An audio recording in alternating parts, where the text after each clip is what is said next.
And this is going to be riffing off my video from yesterday, but I've been kind of pondering this today. And I'm going to do this in one take, no edits. I'm getting back into my videos.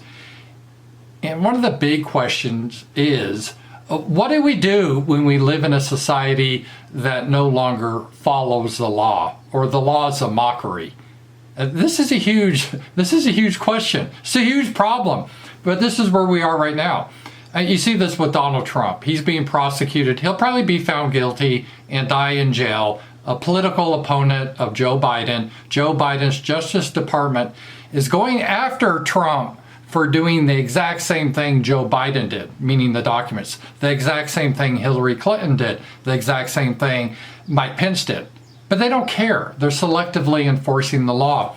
And then it came out today from one of Trump's lawyers that the judge in the case, and yes, you can look up the judge. I'm being on YouTube. Just do a wiki lookup on the judge. This is a lady judge, and yes. And she decided, no, you don't get client attorney privilege. This is just ridiculous. It's just it's a kangaroo court. It's like, why have a court at this point if you've already decided he's guilty, if you're not going to allow a defense to be made, if the judge just willy-nilly makes up rules? At this point, what's the point? We just live in an anarchy at this point, or under tyranny.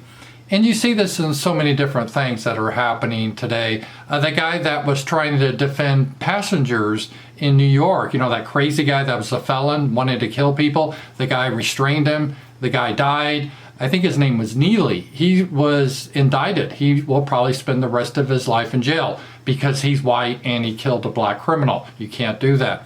So how do you live in such a society that's just gone crazy? And it's interesting because you get someone like Ron DeSantis. He says, hey, if I get into power, we're not going to politicize the Justice Department anymore. We're going to turn it back to normal. And just a few years ago, I said, yeah, that's what we need to do. We got to get politics out of the justice system. We got to restore the rule of law.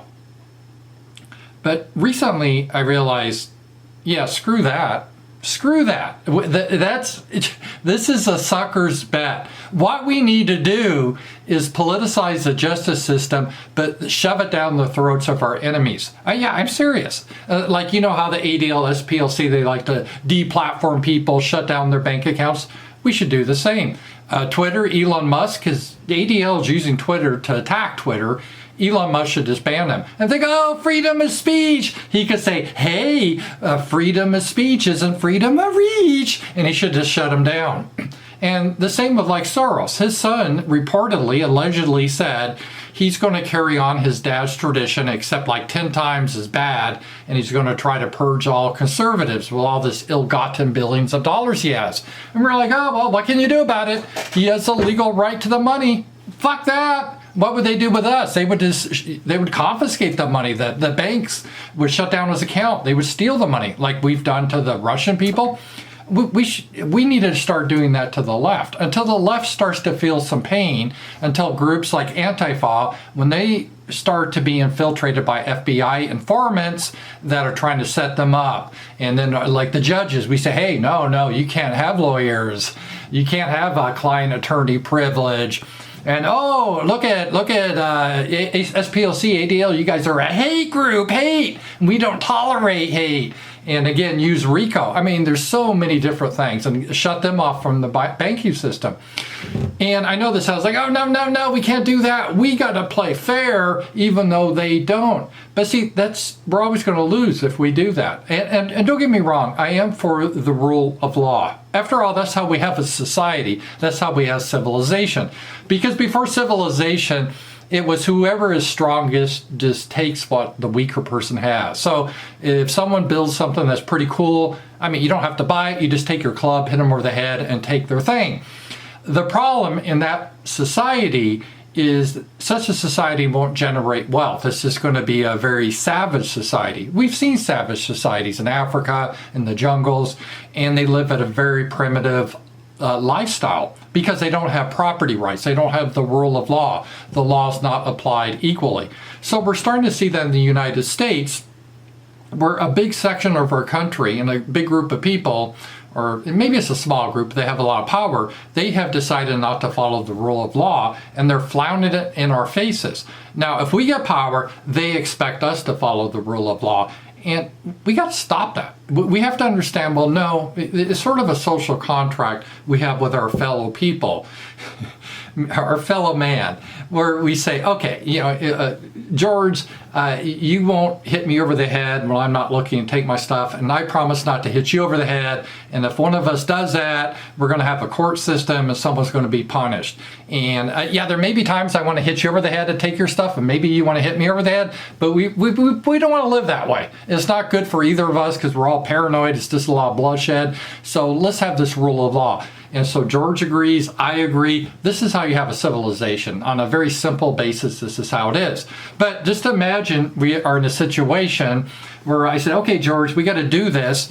And George is like, okay, we will follow the rule of law, but George never follows the rule of law, and he doesn't participate in it, and he refuses to be punished. He just does everything. He can hit me over the head, take my stuff, and there's no consequences for him to doing that. But then when I get powerful, George is like, no, you can't hit me over the head. Because remember, we agreed to follow the rule of the law. But it's like, F you, George, you're not keeping up your end. Why should we keep up our end? So I know this is very difficult for a lot of conservatives to understand, including a lot of normie people like Mike DeSantis, and I like Ron DeSantis. But it's important that we get beyond that. We have to fight fire with fire. And they got to feel the pain themselves. They got to feel the pain of being censored, being shut down, of having IRS audits based on political reasons, of having the secret police infiltrating their groups and try to entrap them. They got to feel that pain too. Once they do, then they're like, oh, maybe there's like either we separate or they start to understand, oh shit, oh no, this is why we got to follow the rule of law. So don't fall for this, oh, well, if we get power, we're going to follow the rule of law. No. We're going to attack them hard. Screw the law. They don't obey the law. They have no interest in following the law. And because they don't agree with this, that they're not part of the social contract, they have violated the social contract. We are under no obligation to be a part of it. You can't have a one-sided deal, and that's what the left wants us to have. So we got to toughen up. And yeah, if one day we have our glorious home, our glorious country of good people, then we have the rule of law again. But right now, we're being run by savages that don't give a shit about the rule of law, and that's how they're playing. And if we don't play that way in return, we're just going to be defeated. We got to fight back. Talk to you guys later.